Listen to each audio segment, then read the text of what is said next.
Sejam todos bem-vindos a mais uma Conexão, esse projeto que buscou fomentar o diálogo entre as pessoas que fazem a nossa Macapá acontecer e, claro, também traçar conexões com pessoas de outros estados que possam vir a contribuir com o desenvolvimento e essa troca de ideias entre essa rede de comunicação que possibilita sermos hoje agentes de transformação da nossa realidade através do meio virtual.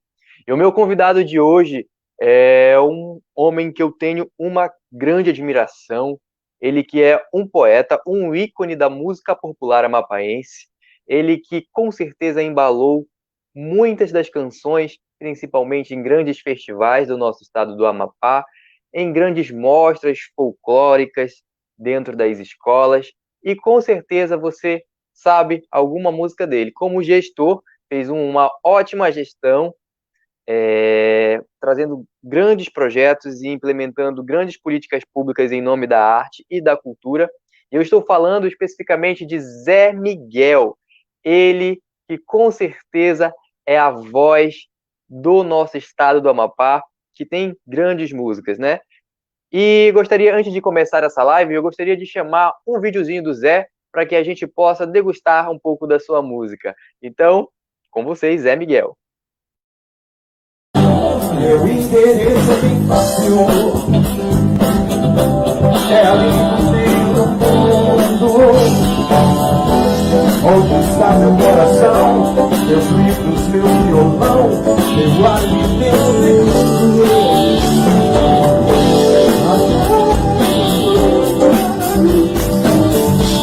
Qualquer castigo conhece,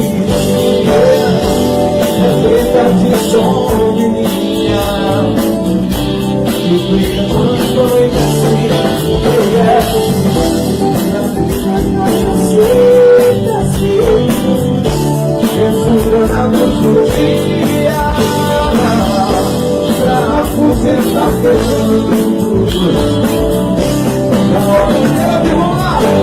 É fácil entender. Vem na palma daí comigo, vem.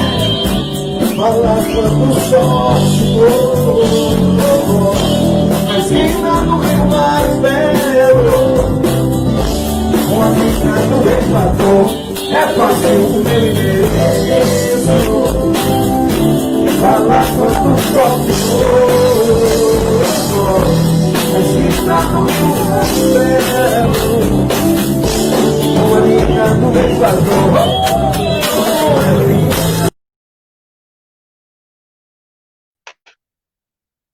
Seja bem-vindo, Zé, à nossa conexão.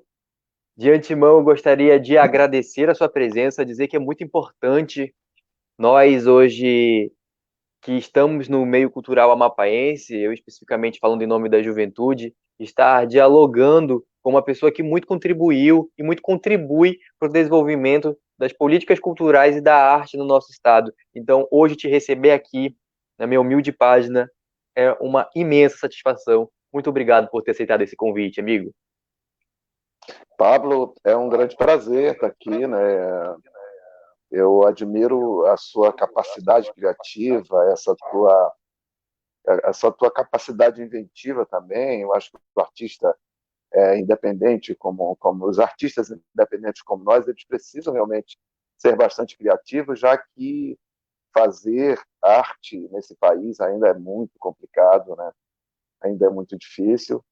E aí eu acompanho a tua trajetória, as tuas atividades, né? E tu traz exatamente esses elementos, né? A força da juventude, uma juventude que está, de certa forma, à frente do seu tempo, porque não se cala diante dos desafios, né? Parte para a luta mesmo, e acaba criando uma interface com as pessoas de uma outra geração, como a minha, em função da percepção, das experiências, né? E dos legados que estão aí postos. Então, para mim, como eu poderia te dizer, é renovador, é revigorante, né? Conversar com pessoas como você. Então, não poderia deixar de atender esse convite de jeito nenhum. Boa noite, muito bom estar aqui.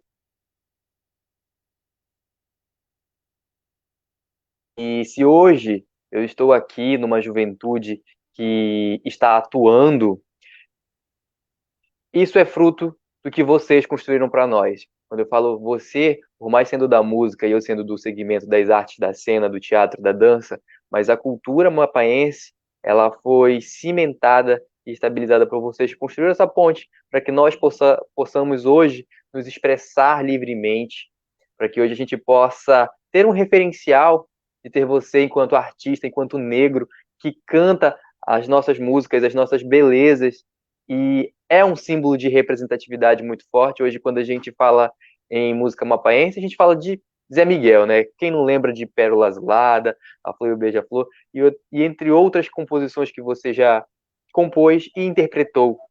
E isso muito me orgulha, de verdade, estar aqui hoje, podendo traçar essa conexão de reflexão dentro de toda essa conjuntura que você já explanou. Me sinto, mais uma vez, muito honrada. Mas uma curiosidade que eu tenho. Muita gente, às vezes a gente conhece bastante o músico, né, o artista do palco. Mas eu queria saber de você, quem é Zé Miguel? Pois eu acredito que toda vez que nós levantamos uma bandeira, que nós fazemos uma composição, que a nossa arte, ela é reflexo do meio que a gente vive. E a nossa arte muitas vezes é política, né? E eu gostaria de saber, para você, quem é o Zé Miguel? Olha, eu levei um tempo assim para conseguir me olhar no espelho e reconhecer, né? Eu acho que porque sou uma pessoa de origem bastante humilde, de família humilde. Eu sou quilombola, remanescente quilombola, lá do Quilombo do Mel da Pedreira. Eu tenho uma relação com a família sempre muito intensa, né? A família realmente para mim é uma âncora, né? E, e a arte me tornou alguém diferente, né? A arte me tornou uma pessoa mais reflexiva diante da vida e ao mesmo tempo mais interativo, né? Com a minha comunidade. Eu gosto dessa expressão comunidade para me referir inclusive ao mundo, porque eu vejo que a humanidade precisa viver em comunhão, e comunidade tem a ver com isso, né?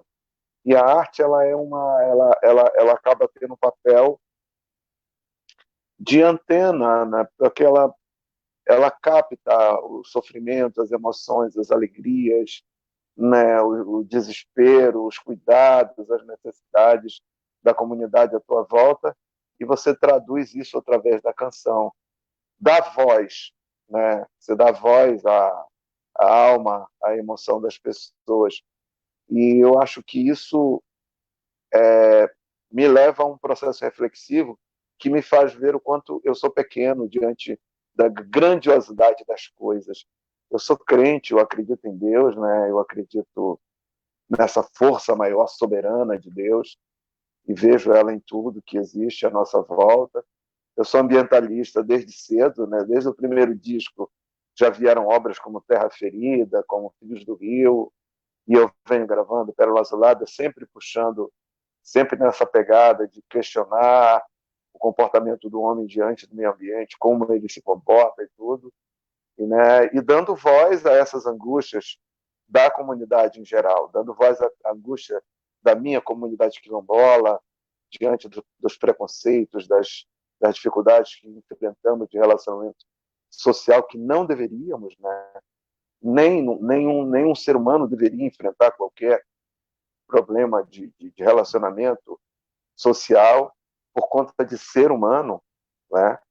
Todos nós somos, antes de tudo, humanos, né? E a sociedade não nos vê assim. A sociedade vê, antes de qualquer coisa, a cor da tua pele, a tua sexualidade, a tua condição social, sabe? Se tu tens riqueza, se tu não tens, né? E a sociedade te julga, te condena, né? E por conta dessas coisas, infelizmente. Então eu acho que eu sou um ser pequenino, muito preocupado com coisas muito grandes. Às vezes eu penso assim, que eu tenho sempre essa sensação de querer resolver as questões do mundo, e eu vejo que acabo me percebendo muito pequeno diante da grandiosidade dos problemas, mas eu não baixo a cabeça, eu sigo em frente. Eu acho que eu sou isso. Não é muita coisa, não é essa coisa glamourosa que as pessoas pensam do artista. Não, a gente é uma referência das emoções do mundo à nossa volta. Perfeitos, excelentes colocações.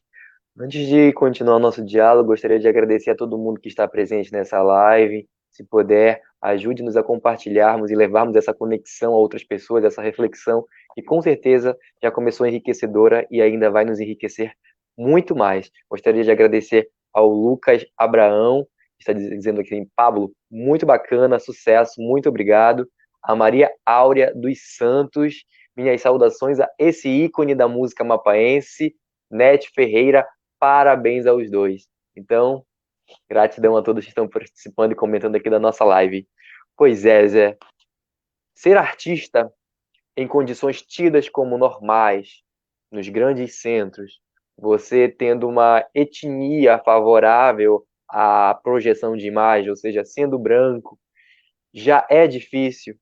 Imagina você sendo quilombola, contando as suas terras, os seus causos, a sua população, a sua comunidade e sendo ambientalista, né? Em uma época que pouco se discutia de meio ambiente, pouco se falava disso. Eu acredito que você teve um grande caminho a desbravar por hoje terem construído o que a gente conhece como MPA, né? A música popular mapaense, e que tem uma característica muito forte, que tem essa conexão de nós fecharmos os olhos e chegarmos ao Rio Amazonas, a transbordar os nossos pensamentos e imaginar o que de fato os artistas que comporam estavam vendo, né, estavam sentindo. E tem uma conexão muito forte. Isso passa de geração a geração. A gente consegue imaginar qual é aquela pérola azulada que Zé Miguel viu, né? Que não, com certeza, o meio ambiente, a vida, ela se transforma, mas essas experiências, elas ficam registradas através da arte. E essa arte, ela é plural e ela se comunica com gerações. E isso é um dos papéis fundamentais da arte, né? Que é exatamente estar contando essas histórias, que é estar refletindo essa sociedade e principalmente dando voz, porque a arte, ela é um meio de comunicação enorme, e se a arte não fosse um meio de comunicação tão eficaz, ela não era perseguida na ditadura, ela não vinha sofrendo perseguições no decorrer da história, e sempre tentam nos calar de alguma forma, ou com pouco incentivo, ou com uma criminalização, né, uma marginalização de muitas das artes que a gente vem sofrendo no decorrer de muitas décadas. E hoje é diferente, né? Eu vejo que o preconceito contra o artista ele vai se modificando, mas a gente vai sempre buscando galgar novos espaços. Eu queria saber de você como foi exatamente esse contexto de vou sair agora, minha música me tirou do meu quilombo e me levou para o mundo. Como foi que você sentiu isso? Como foi que deu esse processo? E quando foi que você começou a ter essas percepções de mundo fora das áreas quilombolas, que nós sabemos que são extremamente ricas em cultura, em musicalidade, em instrumentalidade, em vocal, né? Então, são dois universos bem diferentes. Eu queria que você contasse um pouquinho para a gente. Pablo, eu sou de um tempo em que até para você comprar um instrumento musical era muito difícil, cara. Para você comprar um violão em Macapá era um negócio complicado, né? Tinham poucos lugares que vendiam violão. Eu lembro que nós tínhamos uma livraria, que era a Livraria Martins, que vendia alguns instrumentos. Eu lembro de uns instrumentos caros pra caramba, os violões de Geórgia, que haviam lá, né? Violão acústico, instrumento elétrico, então não se pensava na época. Mas eu era meio fissurado por música e queria aprender a tocar e não tinha instrumento, era uma coisa muito complicada. O primeiro instrumento que eu tive foi um instrumento que meu avô, seu Antônio Caiana, me deu, era o instrumento da igreja. Estava todo avariado, não servia mais para ser usado na igreja, não servia mais como instrumento, né? E eu peguei esse instrumento, remendei e comecei a aprender nele os primeiros acordes sozinho. Meu tio Zé me deu uma luzinha sobre alguns acordes, mas meus dedos eram muito pequenos, o cabo do violão muito grande, ficou muito difícil. E eu olhava de lá, de dentro dessa comunidade, o mundo, né? Eu sou de 1962 e a televisão só foi chegar para a gente na década de 70. E eu comecei a ver o mundo pela TV sempre com um grande delay de atraso, porque você não tinha programações ao vivo naquela época, era tudo gravado e você assistia depois, né? Então, tu imagina como era difícil viver, como era diferente, não é difícil, como era diferente viver num tempo desses, né? Você, por exemplo, que é um garoto hoje da tecnologia, né? Um garoto que vive isso aqui que a gente está vivendo, que se na minha época, se eu falasse que um dia isso aqui poderia acontecer, iam me chamar de doido, né? Iam me chamar de doido, ou poderia ser diz o caboclo, condenado pela Sagrada Inquisição como bruxo. Era muito difícil. Então, começar a pensar música, começar a sonhar música, começar a sonhar com uma atividade profissional numa época dessa, você não imagina, cara. Era, para mim, eu tinha o sonho de me desenvolver como artista, mas para mim era um sonho que eu achava que nunca ia acontecer, que nunca ia dar certo, que era muito distante. A gente não tinha gravadoras em Macapá, não tinha nem instrumento para comprar, né? Imagina gravadoras, né? Mas aí tem uma coisa que a Bíblia fala, que é cada desculpa, cada coisa no seu tempo, né? E que há tempo para tudo, há tempo para chorar e para sorrir, para plantar e para colher. Eu acho que eu passei muito tempo plantando, e aí eu fui depois conhecer figuras maravilhosas como o Osmar Júnior, o Amadeu, o Valmiome, o Zenor Silva, que foi um cara, uma pessoa maravilhosa, um grande amigo. Eu estou, por sinal, com muita saudade dele. O Zenor me apresentou para esses caras, e aí a gente começou a sonhar junto. E quando a gente começa a sonhar junto, a gente ganha força, ganha energia, né? E a gente começou a sonhar junto, depois a gente foi levar esse sonho para participar de festivais, depois vieram os bares, e a gente inicia levar essa coisa de levar a música autoral para os bares, com o Amadeu Cavalcante cantando no Leno, né? E a música autoral começou a ser bem recebida, e a gente chegou onde chegou hoje. Às vezes eu recebo das pessoas alguns comentários do tipo, cara, o povo daqui não valoriza vocês e tudo. E aí eu sou obrigado a discordar. Não, eu não concordo. Não é que o povo não valoriza. Eu acho que o povo, apesar de a gente estar nesse momento tecnológico tão avançado, o nosso povo ele ainda é muito pouco oportunizado no sentido de conhecer o trabalho que nós fazemos. E aí é difícil você valorizar aquilo que você não conhece, né? Talvez se a nossa música estivesse tocando dessa maneira, tipo lavagem cerebral, como toca o sertanejo, que uma música que os caras lançam hoje, ela toca 50 vezes num dia, sabe? 10 numa rádio, 10 na outra, 30 vezes na internet durante o dia. Talvez a gente conseguisse, sei lá, uma fatia maior do mercado, mas aí é muito complicado porque a gente luta contra uma coisa chamada indústria cultural e você sabe bem disso, né? A indústria cultural ela decide o que vai. Esses caras são bancados por grandes empresas produtoras de bebidas, de outras coisas. Tanto que tu vê que as músicas que fazem sucesso hoje, elas falam muito, elas fazem muita apologia à bebida. Quer beber, vou beber até cair, e não sei o quê, e peretranar. Eu acho que isso até influencia muito. Eu não quero aqui transformar ninguém em maldito, não, mas eu acho que isso tem um impacto um pouco pesado nas mentes fracas que não resistem. Tem muitas pessoas muito jovens, principalmente, né, que entram num processo de depressão pesada e os caras são levados a isso, empurrados cada vez para baixo até chegarem ao fundo do poço. Alguns tiram a própria vida, né? Então, é muito difícil você lidar com essa indústria, que ela dita para os caras o que deve ser dito, como deve ser dito, para quem deve ser dito, que é para todo mundo, né? Então, hoje os caras têm, por exemplo, uma indústria de compositores. Eles contratam compositores, trancam os caras numa casa e dizem: olha, vocês vão ficar aí produzindo música, mas vocês vão ter que falar isso aqui. Aí, quando os caras produzem uma música, eles acham que dá na veia, que a melodia é boa, que tal, que bateu, que vai fazer sucesso, eles vêm, lança no mercado. E aí toca 50 vezes por dia, eles têm grana para isso. E eu também não condeno o rádio que cobra para tocar, porque o rádio é uma empresa, sabe? O rádio precisa vender alguma coisa. A minha música é o quê?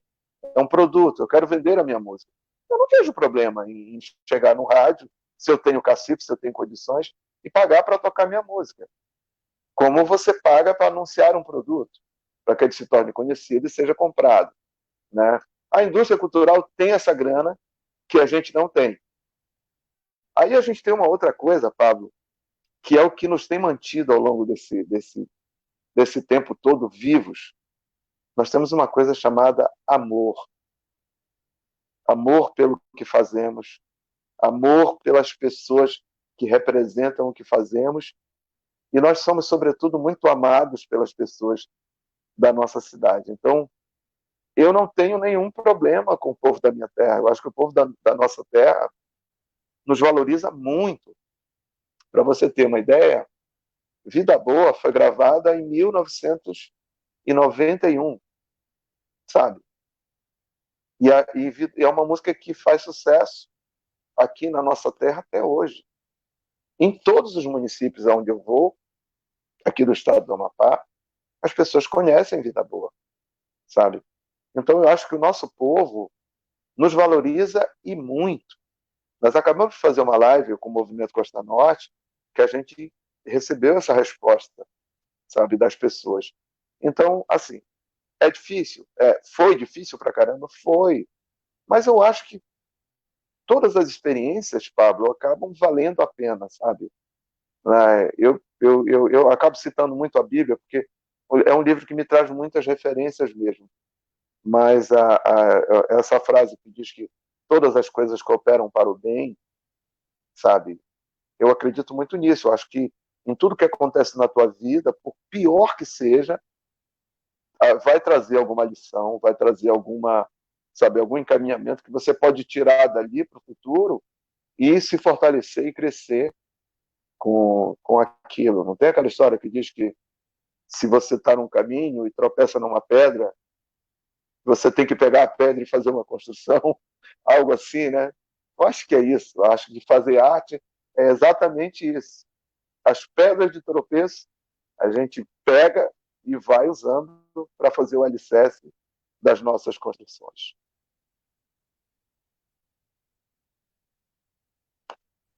Maravilha, Zé. Conversar com você que vai parafraseando e transformando um simples bate-papo em poesia é enriquecedor. Olha só tudo que nós escutamos aqui. Poesia pura. Sai a poesia pura que a gente nem percebe. Talvez você nem perceba, mas é lindo. É muito bom ver você se expressando.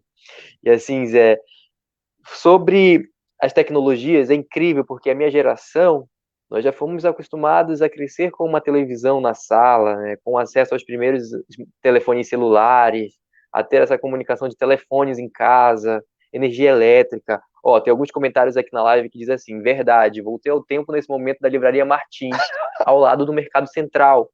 Então a gente voltando no tempo, e assim, hoje para nós, né, era muito cotidiano já poder, dando interferência, poder comprar em algumas lojas. Eu me lembro que eu já nasci na era da Toque Discos, que tinha Toque Discos, tinha alguns outros locais que eles já vendiam instrumentos como a Domestilar. Eu me lembro que nessa época, né, a gente já conseguia ir, né, em algumas lojas do tipo e escolher os instrumentos, né? Então é, é muito difícil a gente imaginar a gente sair hoje e não encontrar, né, esses instrumentos. E quando hoje a gente encontra, ele é de um difícil acesso, né? E se hoje já é de difícil acesso, já é difícil para comprar, ter condições monetárias para adquirir esse instrumento, imagina naquela época, né? Então eu imagino toda essa sua conjuntura de muita luta que foi se constituir artista na década de 90 no Amapá. E eu acredito também que essa relação do consumo, ela se deu muito intrínseca, né, nessa formação artística do povo amapaense.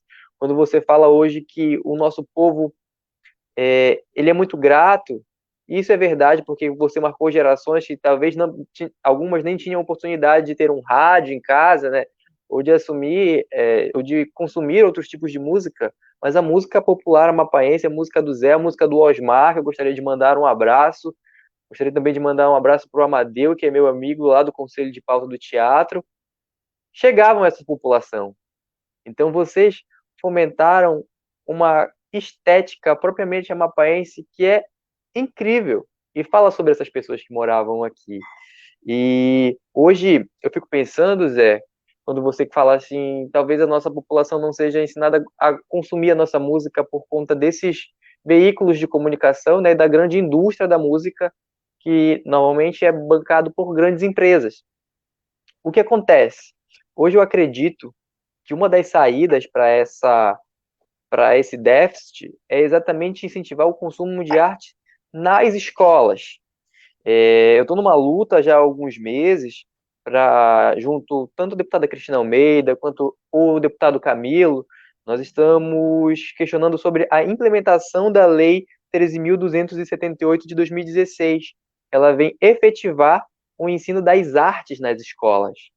Então, tinha a partir de 2016 o prazo de 5 anos para os gestores estaduais, municipais e federais implementarem efetivamente as 4 linguagens, que são teatro, dança, música e artes visuais, nas instituições de ensino a nível básico, né? Ou seja, ensino fundamental 1 e 2, obrigatoriamente, é uma lei federal, e nada foi feito por parte dos gestores. E como você falou, a arte, especificamente a música, salvou a sua vida, lhe deu voz ao seu povo. E hoje, como ciência, você, quanto professor e mestrando em educação, eu acredito que você, assim como eu, consegue compreender a real potencialidade do ensino e o trabalho das artes como ciência e como isso pode transformar a aprendizagem e a vida das pessoas. E a partir daí, eu faço uma reflexão, Zé. Nos últimos 10 anos, surgiram muitos restaurantes de comida japonesa na cidade.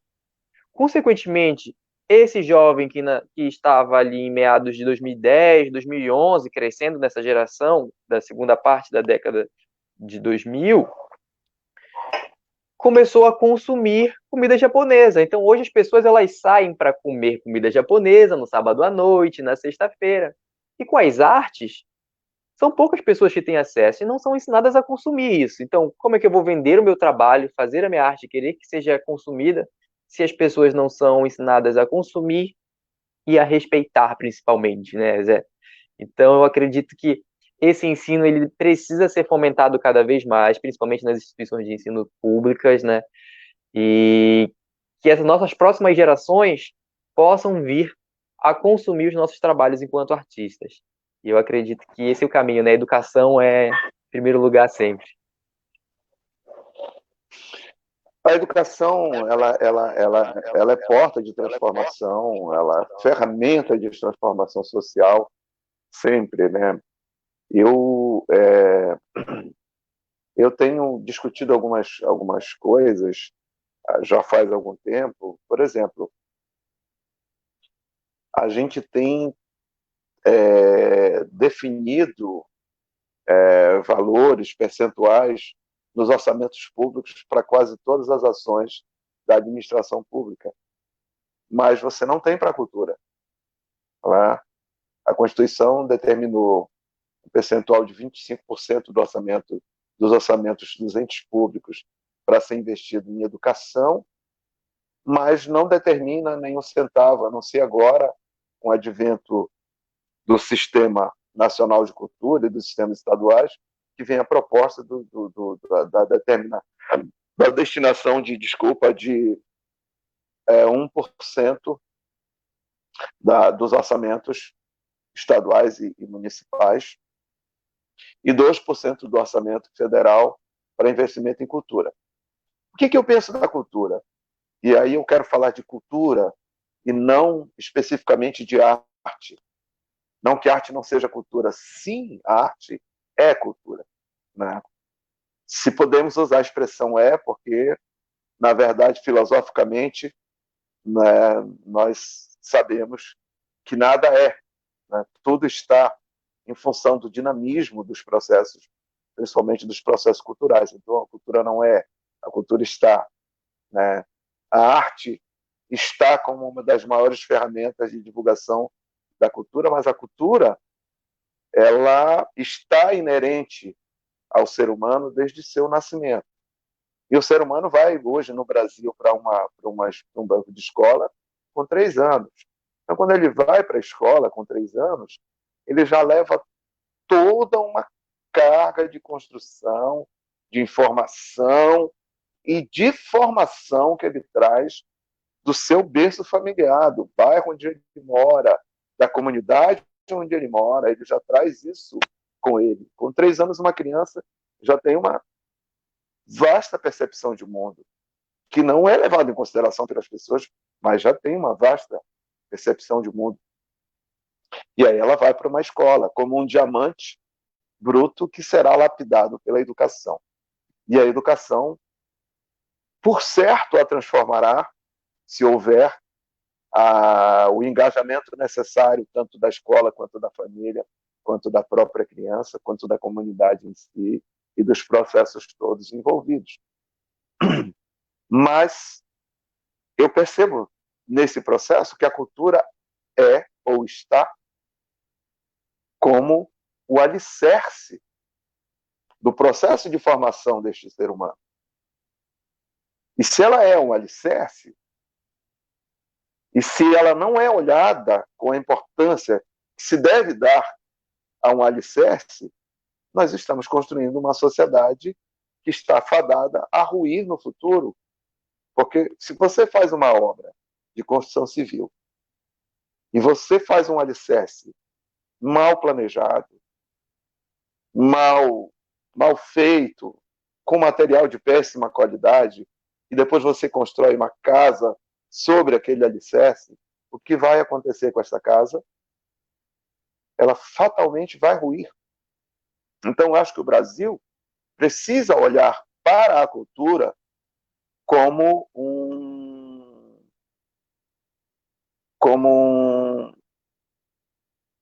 Cadê você, Pablo? Tá aí?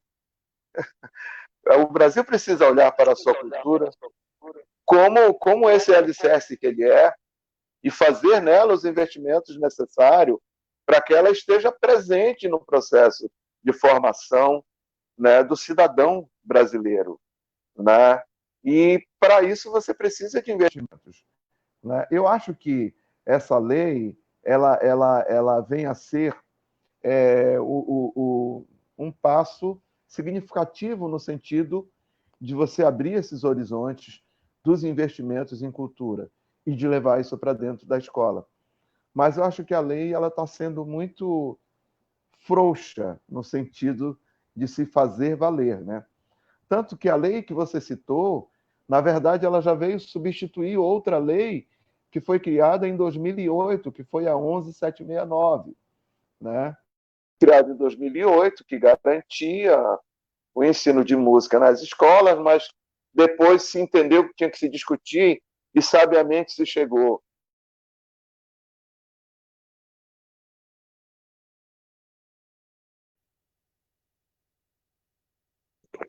Estamos passando por alguns problemas técnicos.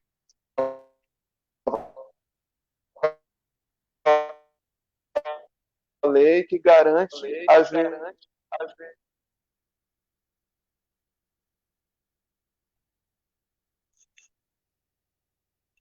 Oi? Bom, estamos passando por alguns problemas técnicos, mas como disse o Zé, os investimentos nacionais em cultura são baixos, né, Zé? Voltou, Zé? Voltei, eu acho que aconteceu alguma coisa aqui. Acho que estamos... É a conexão, mas vamos continuar. Então, e se você não faz os investimentos coerentes, você não tem resultados.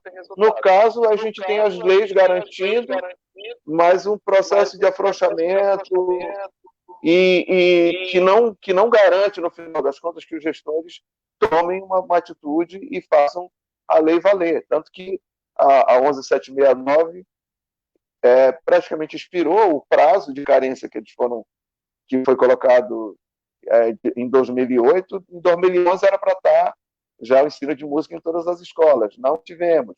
Aí você vai ter em 2016 a reformulação e já a criação dessa nova lei, que é a 13278, se eu não me engano, né?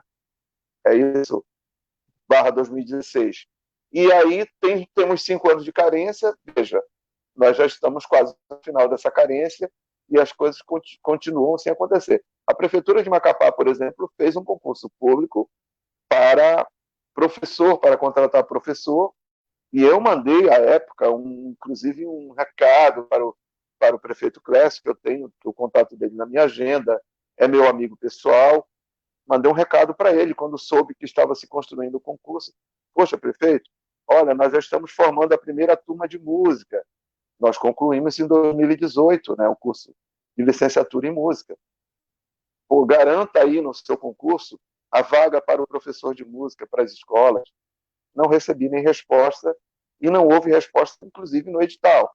E aí não vieram as vagas garantidas para o professor de música. A Universidade Federal do Amapá, ela já concluiu o curso de licenciatura em teatro. Eu acho que a primeira turma já formou, né? E a gente não tem essas vagas garantidas.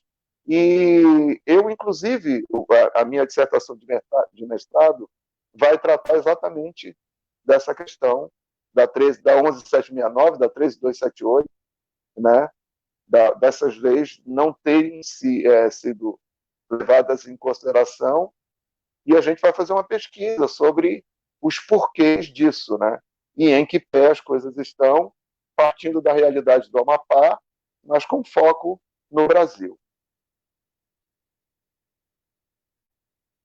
Inclusive, Zé, eu tive em diálogo com um dos gestores da atual gestão, que é da CEMED, né, que é a Secretaria Municipal de Educação, e eu questionei o porquê, né? E as pessoas, enfim, em um dos diálogos da conversa chegaram a dizer: já pensou eu ter que ter um professor para cada modalidade dessas na escola? Seria um gasto muito grande.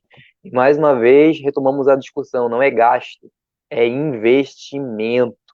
Enquanto nós vivemos a herança de todo esse preconceito, né, de que o artista ele ele está fazendo algo ali que não é profissional, ou que não vai interferir, ou algo que é belo, e as pessoas não entendem as peculiaridades das nossas formações de nível superior. Eu curso hoje atualmente licenciatura em teatro na Federal e entendo o quanto o teatro é necessário na construção de um ser humano, assim como entendo e valorizo a música. E as pessoas que não foram ensinadas a consumir isso, que estão na atual gestão, que hoje as pessoas pensam que quando eu vou questionar essa lei, eu quero que esteja ali uma aula de dança dentro da escola. E não é isso. Nós somos ciências e queremos estar na sala de aula em contato direto com os alunos dentro da grade de ensino regular. Então, ela precisa desse olhar diferenciado. Não é colocar um professor de dança para dar aula de dança numa escola. É para dar aula de artes com ênfase nas nossas formações, que existe formação para isso. E na dança, Zé, o mais difícil é porque é o seguinte: a lei ela vem exatamente para implementar esses ensinos dentro das escolas e as suas devidas formações de nível superior. E a dança até hoje, sendo um movimento extenso e vasto que é no nosso estado, e você como ex-gestor sabe disso, ainda não teve a sua implementação do seu curso superior. Temos o curso de música, de artes visuais, já temos o de teatro, mas ainda não temos o de dança. Então estamos aí na labuta, o IFAP sinalizou sendo um grande parceiro na implementação desse curso, e nós estamos aí sempre nesse trabalho de resistência enquanto artistas e arte educadores. E falando um pouquinho sobre os fundos de investimentos na cultura, é um absurdo. No estado do Amapá, hoje você deve saber que nós estamos dependendo de uma assinatura para a implementação do nosso fundo estadual de cultura, e nada foi feito. Então, assim, É deprimente a situação que o estado do Amapá, tanto a nível municipal e como a nível estadual, se manifesta em relação de coisas que são de suma importância para a sobrevivência das artes e para extensão da cultura no nosso estado, né? Como você falou, elas se entrelaçam, mas são distintas, né? A cultura é mais ampla, a cultura está no nosso dia a dia. O ensino da arte é uma vertente de estudo. E super concordo com você em todas as suas palavras. E falando um pouquinho de gestão cultural, eu queria ver como que você analisa esse cenário da gestão no nosso estado do Amapá. Como é que a gente teve, como é que estava o cenário crescente e como é que você vê hoje as possibilidades dentro da atual conjuntura que estamos introduzidos? Olha, Pablo, eu percebo que a gestão ela está muito envolvida com a política de eventos, né? E eu não vou fazer aqui uma crítica tão contundente a isso, em função de ter passado por dentro da gestão e entendido o quanto que essa política de evento ela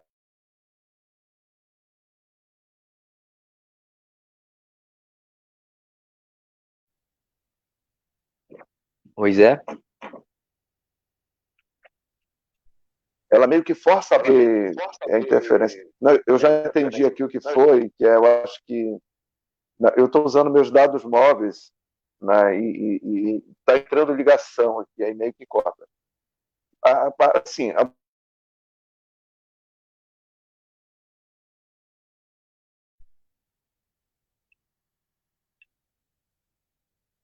a gestão ela é forçada do céu.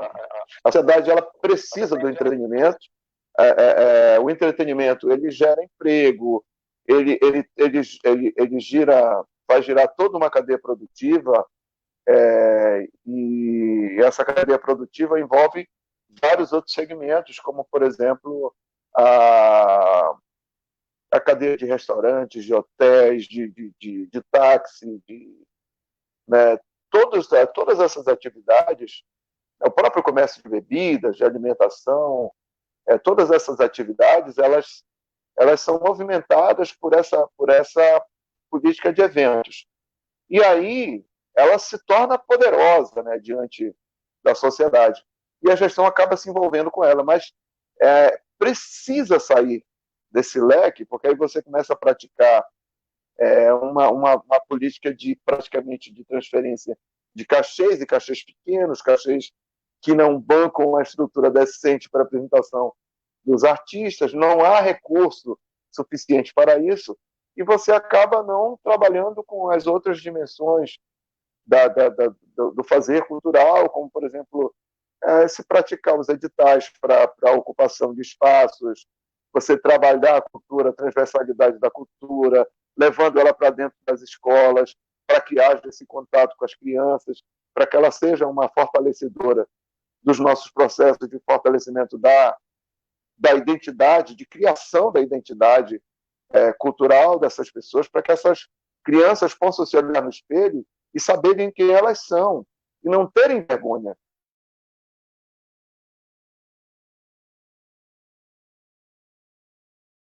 Absolutamente verdade.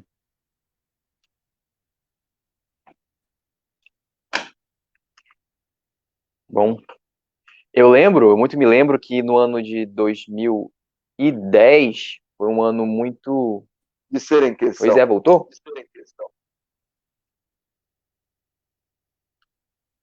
Perfeito.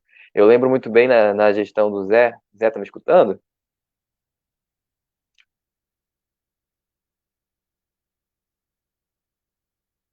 Pois é. Bom, Meu Deus, retornamos. voltou, Pablo. Voltou, Desculpa, Zé? cara. Tudo certo. Eu Tranquilo. tive, Zé, eu tive que atender a ligação para explicar que eu tudo estava bem. Problemas ocupado técnicos, aqui. coisas da internet, né, do mundo digital. Mas bem, Zé, eu lembro muito bem que em 2010, na sua gestão, 2011, não é isso? 2011, 2010, 2011, nós tivemos grandes eventos como o nosso Carnaval e a Expofeira, que para mim foi muito marcante, assim, foram 2 anos muito marcantes. E nós, dentro disso, hoje passamos por uma conjuntura que estávamos há 5 anos sem carnaval, mesmo com toda essa valorização e movimentação da economia que você acabou de citar. E nós tivemos agora um carnaval assim, um tanto conturbado, mas foi retomado. E eu não consigo compreender o quanto nós não temos, né, uma estruturação nem por essa parte dessas outras vertentes de transversalidade e nem essa valorização dessa cultura. E eu queria te perguntar sobre esses eventos em específico, o Carnaval, Expofeiro, esses grandes eventos que eram a nível de Estado, como era, o quanto é lucrativo. Eu queria que você falasse aqui para a população o quanto isso gera mais ou menos de receita ao Estado e o quanto quantas pessoas mais ou menos se movimentam dentro de uma grade econômica, porque muita gente não sabe disso. Acha que quando o governo dá dinheiro para o Carnaval e para a Expofeira é para as pessoas irem lá pegar o dinheiro e beber e se divertir. E não, é geração de emprego e renda. E eu queria que você pudesse comentar um pouquinho com a gente, por alto, assim, não muito detalhado, quanto mais ou menos de investimento retorna ao Estado? Olha, é meio complicado mensurar agora, nesse momento, porque eu já estou fora da gestão. Eu estive na Secult do início de 2011 até o início de 2013. Foram exatamente 2 anos e 3 meses. Parece que eu passei uma eternidade lá, né? Mas foram só 2 anos e 3 meses. A gente iniciou a política de editais e várias outras, e tivemos um trabalho de gestão dessa relação com o Carnaval, porque nós tivemos a felicidade de iniciar a gestão. Quando iniciei a gestão, a obra da Cidade do Samba estava em torno de 40%, e o governador Camilo resolveu que tinha que concluir a Cidade do Samba, e nós concluímos a Cidade do Samba em 2011, quando viemos com o Carnaval de 2012, foi, eu acho que talvez o maior carnaval da história do Amapá, né, com alegorias maiores. Nós tivemos um carnaval realmente fantástico aquele ano. E aí eu fui perceber o quanto isso influenciava e quanto era impactante na economia. Em 2011 nós não tivemos carnaval porque nós não conseguimos. O orçamento estava muito apertado, e o governador Camilo chegou naquela época a oferecer chegamos a 1,5 milhão, propor 1,5 milhão de repasse do governo para o carnaval, mas as instituições do carnaval estavam muito fragilizadas e não foi possível fazer. Nós fizemos a Cidade do Samba e fizemos um investimento, eu não lembro quanto foi, não sei se foi de 3,5 milhões, mais ou menos, em 2012, no Carnaval, mas o retorno ele é imenso, porque ele não vem direto para os cofres do governo, né? O governo investe e aquece a economia no geral, né? Para você ter uma ideia, quando chegava naquela época, em 2012, quando chegou perto do Carnaval, os nossos hotéis estavam todos com as reservas lotadas para o Carnaval. Pessoas que vinham de Belém do Pará, que não tem Carnaval mais em Belém, né? Esse Carnaval de Sambódromo não tem mais lá, então as pessoas vêm de lá para cá, muita gente da Guiana Francesa, e você imagina a quantidade de euros que circulava aqui durante o período do Carnaval, né? Nos hotéis, nos restaurantes, no táxi, no vendedor ambulante, e aí no comércio em geral, porque os caras vão querem comprar souvenir. O cara, quando vem da Guiana Francesa, ele é rico, né? Se o cara traz 1.000 euros, por exemplo, no dia de hoje, 1.000 euros é 5 mil e poucos reais, né? O cara com 5 mil e poucos reais no bolso para passar 4 dias, né, ele gasta muito, ele compra muito, ele quer, e ele traz um dinheiro para gastar, ele não traz dinheiro para voltar com dinheiro no bolso, né? Então, além dos ingressos, além do que é vendido ali no próprio Sambódromo, nós tínhamos os projetos que, infelizmente, as escolas de samba não conseguiram entender e não levar adiante. Eu me lembro que inauguramos a Cidade do Samba e um dia eu conversando, não lembro quem era a pessoa, era um empresário, não lembro o nome. Eu acho que era um moço que era lá, o Adriano, que era lá do Sete Hotel. Eu conversando com o Adriano um dia, o Adriano disse, Zé, por que tu não conversa com esse pessoal das escolas de samba para que eles, depois do carnaval, logo, eles não desmontem as alegorias, né, e deixem isso em exposição lá nos galpões do carnaval, pelo menos por uns 6 meses lá da escola de samba, para que as pessoas possam visitar. E aí eles podem cobrar, cara, eles podem cobrar, digamos, R$ 5 por visitante, para a pessoa entrar no barracão da escola de samba, subir no carro alegórico, sabe, experimentar a fantasia da passista e tal, e fazer fotos. E era uma ideia maravilhosa. Eu chamei a Liga das Escolas de Samba e conversei com eles e expliquei a proposta. Eu digo, cara, vocês vão ter aí 6 meses de arrecadação para ajudar no carnaval de vocês, né? Porque realmente eles vivem uma dependência muito grande do dinheiro do Estado. Se o Estado não põe o dinheiro, eles não conseguem fazer, né? Essa é uma coisa que precisa ser trabalhada. Você trabalhar a cadeia produtiva do carnaval e a sustentabilidade do carnaval, para que o recurso público você possa reduzir os investimentos, né? E esse processo de aquecimento da economia seja dividido com a própria indústria do carnaval ali, né? Tinha muitas propostas, a gente ia trazer de volta a escola de artes populares Sambódromo, né? E lá dentro nós íamos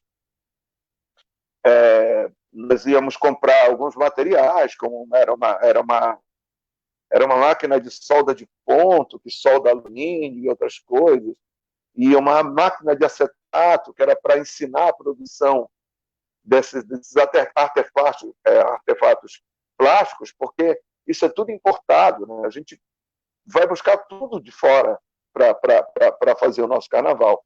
E nós queríamos trazer esse processo de sustentabilidade para cá, né? Então, queríamos trazer o pessoal de Parintins, que são contratados por valores altíssimos para virem fazer as alegorias aqui, nós queríamos contratá-los para virem ensinar o nosso povo a fazer lá na Escola de Artes Populares, para que nós tivéssemos pessoas daqui capacitadas para fazer aquelas alegorias bonitas, como os caras fazem. E aí eu tive contato com esses caras, eles se prontificaram, viriam dar os cursos, né? A gente fez o levantamento de preço dos equipamentos para serem comprados, e não era tão caro, e a gente estava preparando para isso, mas aí, infelizmente, tive que sair no início de 2013, e aí não demos continuidade, não foi possível. Agora, eu percebo que você tem que cuidar de fazer investimentos não só no sentido da transferência de recursos para as instituições do carnaval realizarem o carnaval.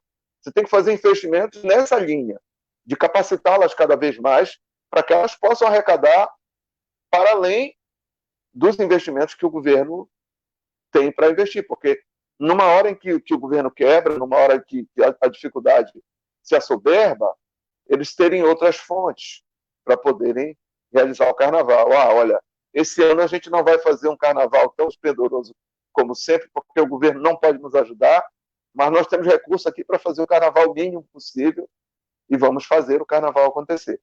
Infelizmente, eu acho que precisa se rever muito esses pensamentos, essa relação de fisiologismo que existe entre as instituições e o governo do Estado.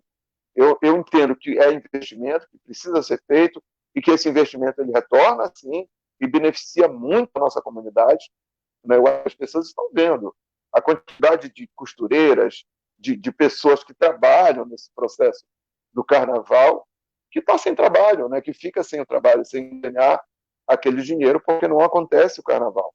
Então, você não tem emprego gerado, você não tem o dinheiro circulando, porque a costureira recebe o dinheiro da escola de samba e vai comprar no mini-box da esquina da sua casa e aquece a economia do seu bairro. Então, as pessoas não conseguem ver esse fluxo de caixa acontecendo, mas ele acontece, ele é real, e os governos têm razão em fazer esse investimento. Perfeito. Então, podemos concluir, quem está assistindo essa live, que o investimento, o dinheiro que o Estado deposita em favor, em razão da cultura, é um investimento em ambas as vertentes, né? Tanto nesse fomento direto, como nessa formação, né? Esse incentivo à formação profissional artística, ele vem dar frutos e conceber uma estruturação que muitas vezes é válida e, de fato, é profissionalismo, é economia, é geração de emprego, é renda, é necessário. Fora que nós artistas, né, Zé, nós nos transformamos nos grandes reis e rainhas dessa cidade.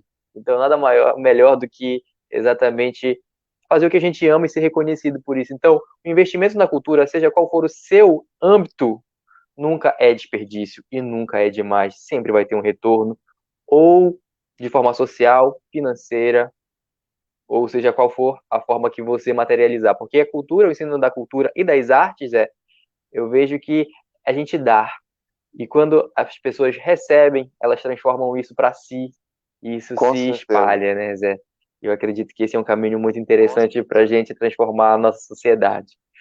Mas bem, Zé, encaminhando para esse finalzinho de live, eu gostaria que você pudesse fazer um breve apanhado de como é que você vê esse contexto de pandemia e como é que fica a nossa realidade aqui no estado do Amapá e como está sendo a sua realidade através das lives, encontros virtuais e quais são as suas perspectivas de produção artística cultural após esse período de pandemia, como você vê antes, durante e o depois. Olha, Pablo, a pandemia ela foi muito maléfica para as artes, né? As pessoas têm usado muito essa frase, mas eu vou usar. Nós fomos os primeiros a parar e seremos os últimos a voltar. Então, ela desestruturou completamente o artista. Eu, por exemplo, atualmente vivo da minha arte.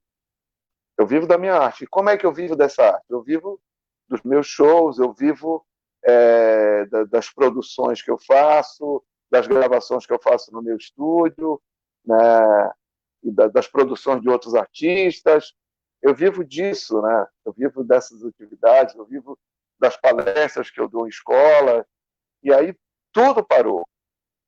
E quando tudo para e você não tem uma estrutura financeira que te garanta, por exemplo, te preparar para essa nova cena, porque aí de repente, e agora? Não dá, não. Mas tem a live que você pode fazer. Tá, mas como é que eu faço a live? Uma live de qualidade? Você tem que comprar um equipamento, você tem que ajustar para isso, para aquilo. Como é que você faz se você não tem dinheiro? Você não está ganhando dinheiro para comprar, para adquirir esses equipamentos, ou para alugar um estúdio para você ir lá e fazer uma live decente, como eu fiz duas, né? Fiz lá do estúdio da Gênesis, e estou agora, inclusive, pensando em fazer uma muito especial no dia 29 de setembro, que é meu aniversário, quando eu estarei completando, então, 58 anos.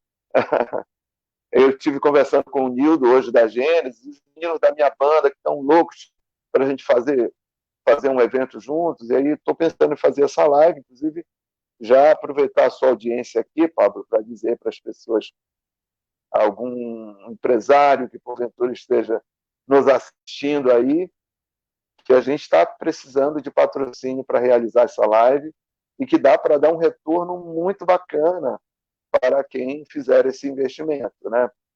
Então, foi muito complicado. Eu vejo que esse período de quarentena deixa de resultado positivo. Esse novo ambiente virtual, que era uma coisa que nós não tínhamos, né, o hábito de fazer, eu acho que isso não vai acabar, mas porque, por exemplo, acaba a quarentena, por exemplo, eu não tenho condições de estar indo a Manaus, de estar indo ao Acre, de estar indo à Bahia, de estar indo... Fisicamente não dá, mas por aqui dá, né? Então, acho que de positivo fica isso. E de negativo, muita dor, muito sofrimento, perdi muitos amigos, meu Deus, estou com amigos doentes, vi muito sofrimento, vivi muito sofrimento esses dias todos, vi muita irresponsabilidade de autoridades públicas, sabe, desrespeito com a vida. No meio de uma pandemia, os caras resolveram roubar dinheiro, o dinheiro que era para ser usado para salvar vidas foi roubado em vários estados brasileiros, né? Então isso é muito doloroso. Mas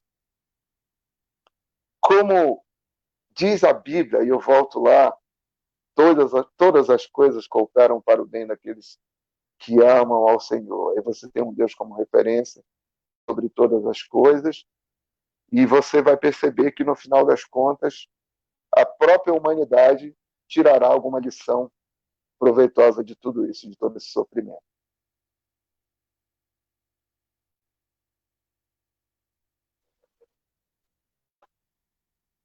E Zé, é como eu digo, tudo que é feito com amor vai ter um retorno muito grande. E eu vejo em você, em muitos artistas do nosso estado, que sobrevivemos da arte. Eu sobrevivo da arte também. Tenho a minha escola de dança, né? Sou proprietário do Núcleo Âmago Dança e Experimentação Corporal.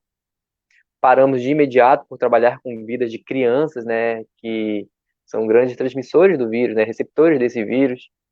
E fomos o primeiro realmente a parar. E com certeza essa frase clichê, mas muito real, vamos ser os últimos a voltar.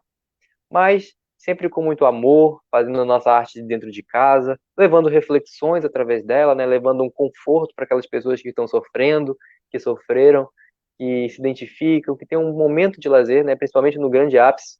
Vi, assim como você, grandes irresponsabilidades, não só dos poderes públicos que nos deram esse péssimo exemplo, mas como de muitos jovens inconscientes, e hoje eu deixo aqui uma reflexão que nós, enquanto jovens, precisamos ter consciência dos nossos atos. Nós vivemos em comunidade, né? Nós vivemos numa humanidade, em sociedade, e todos os nossos atos, eles vão ter um reflexo. E dentro de uma pandemia, não é só a nossa vida que está em jogo, é a vida de todos ao nosso redor. Então é muito importante a gente sempre ter esta consciência. E, Zé, eu gostaria já de começar te agradecendo por toda essa troca que foi bastante enriquecedora, poder estar dialogando com um artista experiente e muito expressivo da nossa cultura, que com certeza marcou a vida de muitos. Ó, a Helene está falando aqui, duas pessoas que eu admiro muito. Eu vi o Obrigado, Helene. comentário, muito bacana. A Bianca Guilherme está falando, cresci ouvindo esse ícone da música mapaense, grande Zé Miguel. Com certeza, Zé, você é grande. E isso nos inspira muito. Hoje, vendo você como gestor, eu sei que alguém como o nosso cabelo, com o nosso tom de pele, pode chegar a esses espaços. E isso muito me inspira. Hoje sou pré-candidato a vereador. Vi que você também já disputou uma eleição a deputado estadual. Isso é inspirador, isso é representatividade. Um homem quilombola que hoje está se tornando mestre. Isso pode. O que isso deixa de exemplo para gente? Com perseverança, com muito estudo e amor, a gente consegue chegar lá. E Zé, eu queria pedir para você deixar uma mensagem para nós que estamos aqui hoje junto com vocês nessa vida artística e para os jovens que hoje almejam estar galgando essa vida política, entrando nesse ambiente que nós vivemos de uma polaridade muito grande, né, de uma direita, uma extrema direita no poder, e nós, enquanto artistas, somos aqueles que sofrem o impacto ali naquela linha de frente. O que você diz? Qual é a sua mensagem que você deixa para as eleições desse ano e para os artistas que estão passando por tudo isso? Eu quero aproveitar e agradecer a Helene e a Bianca, né? Em nome delas, eu quero abraçar todas as pessoas que estiveram aqui conosco nessa live. Quero te agradecer, Pablo, pelo convite, dizer para você que foi maravilhoso estar aqui com você, conversarmos, trazer esses processos de construção. Quero te fazer uma pergunta. Quem é que do seu cabelo? Porque eu quero deixar o meu assim.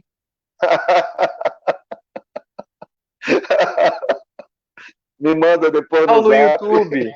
Tem tutorial no YouTube. Pega as blogueiras lá. Hoje tem para tudo tem tutorial no YouTube. É só ver as blogueiras que a gente fica com esses caixas definidos aqui. Então, e aí eu quero usar uma frase de um grande amigo meu. Ele fala isso muito. É um cara chamado João Alberto Capiberibe. Ele fala sempre que o voto não tem preço, mas tem consequência, né? Então, eu queria deixar como mensagem para essa juventude de hoje, porque é uma coisa complicada. O garoto vai votar com 16 anos pela primeira vez. Tem pouca informação sobre a sua cidade, sobre o seu estado, sobre a história, sobre as políticas que já foram desenvolvidas, não conhece a história, não conhece as pessoas, não conhece os candidatos, e aí ele vai e vota de qualquer maneira. Pode ser cooptado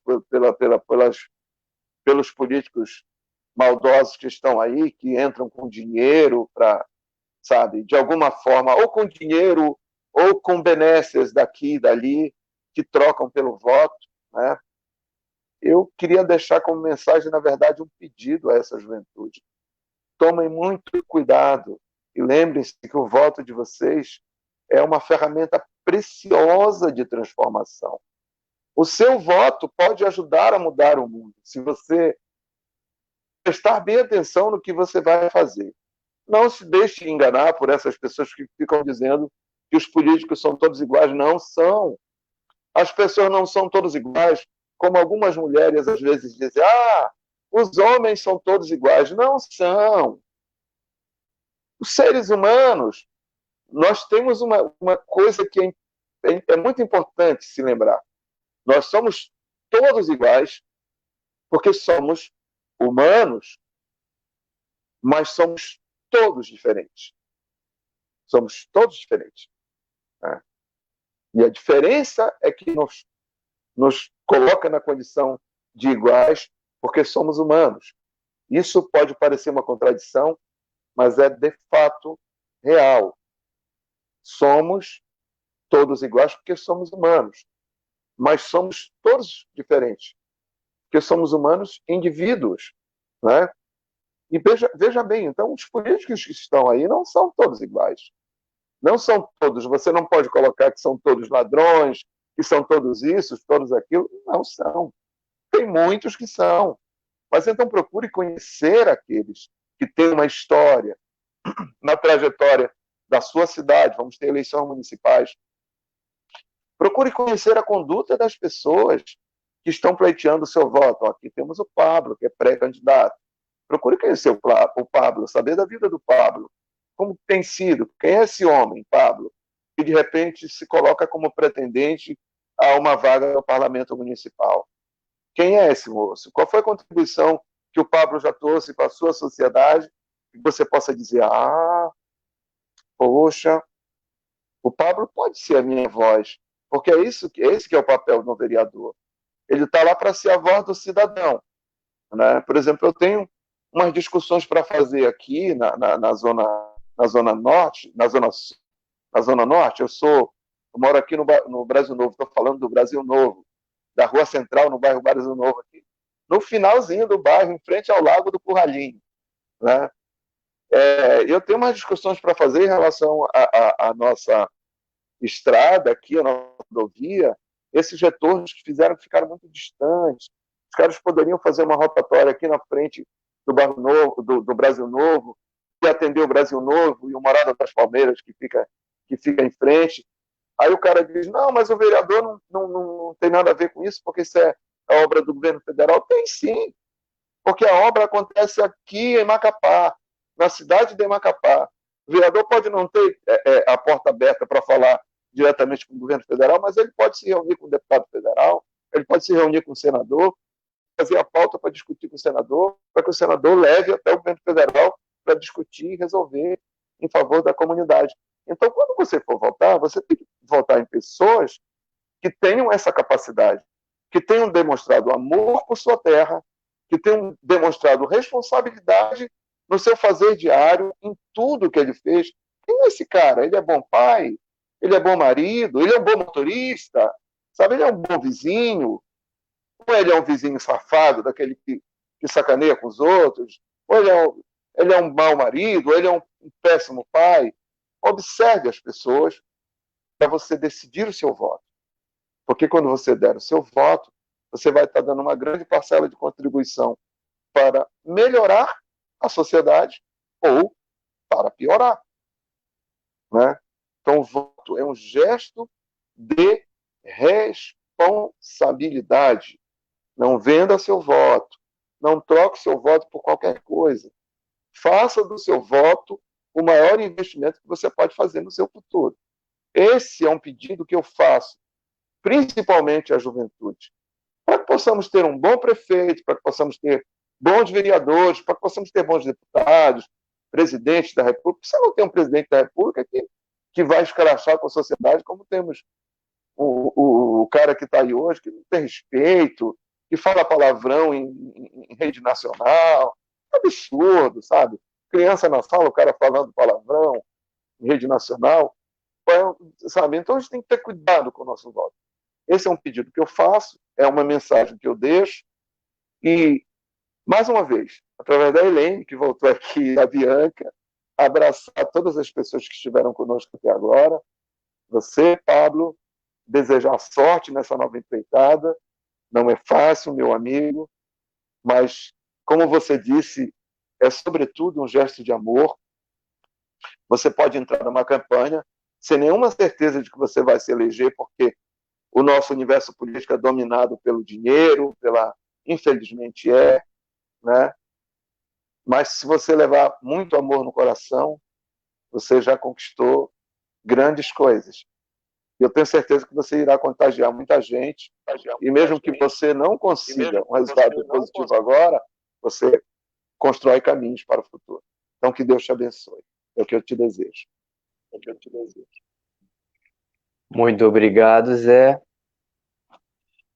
Suas palavras muito me emocionam e tenho certeza que é não só um pedido, mas eu acredito que você acabou de deixar uma lição para a nossa juventude e para toda a nossa sociedade amapaense. Então, gostaria de agradecer a todos que participaram dessa live.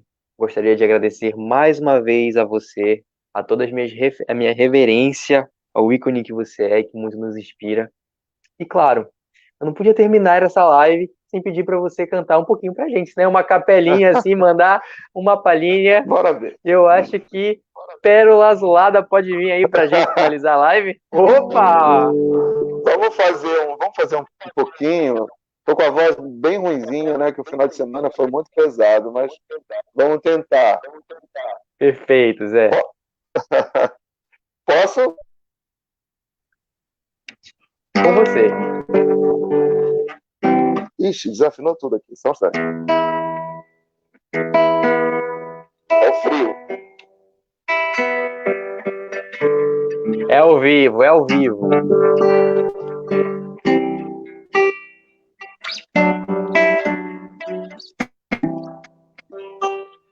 Já aprendi a voar dentro de você, ancorar no espaço ao sentir cansaço, ossos da jornada.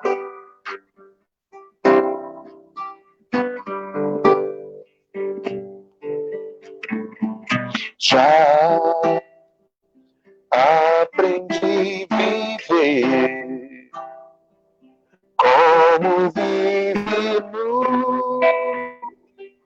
um cacique arara, cultivando a aurora,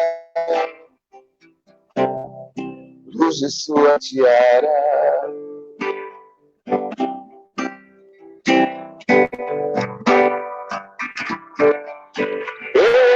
Você, terra minha amada, minha oca, meu negro, minha casa, eu amo você, pérola azulada, conta no colar de Deus, pendurada. A benção, minha mãe, a benção, Amazônia.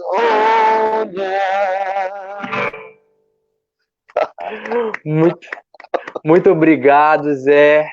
com toda certeza e respondendo às suas declarações de apoio, de carinho, eu digo que um dia, em nome de tudo que vocês construíram e nós hoje, enquanto jovens, eu ainda vou orgulhar muito cada um de vocês que construíram a nossa Macapá.